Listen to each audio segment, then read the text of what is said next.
4 چیزیں مرحوم مہدی بحر العلوم نے بیان کی، جسے اس مکتب سے تعلق رکھنے والے تمام شاگردان مہدی بحر العلوم نے آگے نقل کیا۔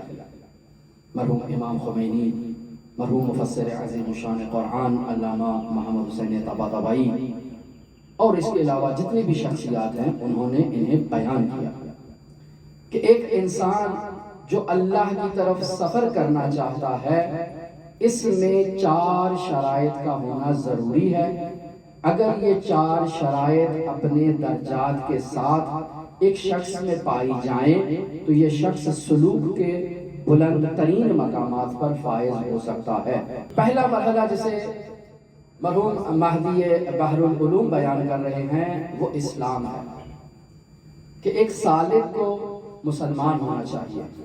اگر وہ اللہ کی طرف سفر کر رہا ہے تو اللہ کی طرف سفر کا لازمہ یہ ہے کہ اللہ کی اطاعت کرتے ہوئے وہ دین اسلام میں داخل ہو۔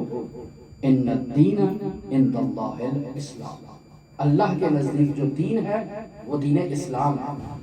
اور یہ شخص اللہ کی طرف سفر کرنا چاہتا ہے تو اسے مسلمان ہونا چاہیے۔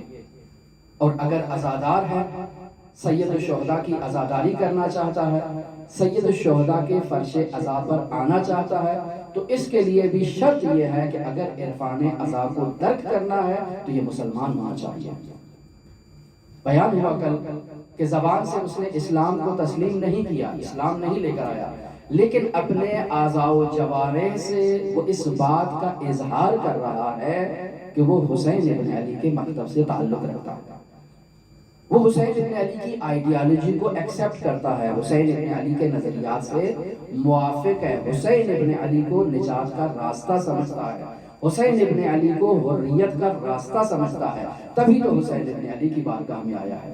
ابتدا میں اس کا مرحلہ کمزور ہوگا، آہستہ آہستہ اس فرش عزا پر آنے سے اس میں وہ شدت ایمان آتی جائے گی۔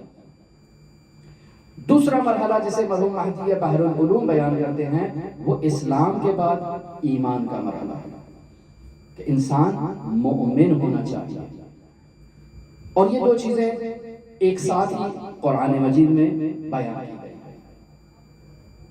تیسری چیز جسے مرحوم مہدی بحر العلوم بیان کر رہے ہیں وہ ہجرت ہے۔ جو شخص اللہ کی طرف سفر کرنا چاہتا ہے تو اس سفر کا لازمہ یہ ہے کہ وہ اللہ کی طرف ہجرت کرے، ایک نقطے سے دوسرے نقطے کی طرف مہاجرت کرے، ایک مکان سے ایک جگہ سے دوسرے مکان اور دوسری جگہ تک وہ ہجرت کرے، جسے ہجرت ظاہری کہتے ہیں، اور ہجرت باطنی بھی ہے کہ انسان اپنے گناہوں سے ہجرت کرے۔ اور چوتھی چیز جسے مرحوم مہدی بحر العلوم بیان کر رہے ہیں وہ جہاد فی سبیل اللہ، کہ اللہ کی طرف سفر کا لازمہ یہ ہے کہ انسان جہاد کرے، جہاد اکبر ہو یا جہاد اصغر ہو۔ انسان ان دونوں جہادوں کا مجاہد ہوگا تو وہ سلوک میں بلند رتبہ حاصل کر سکتا ہے۔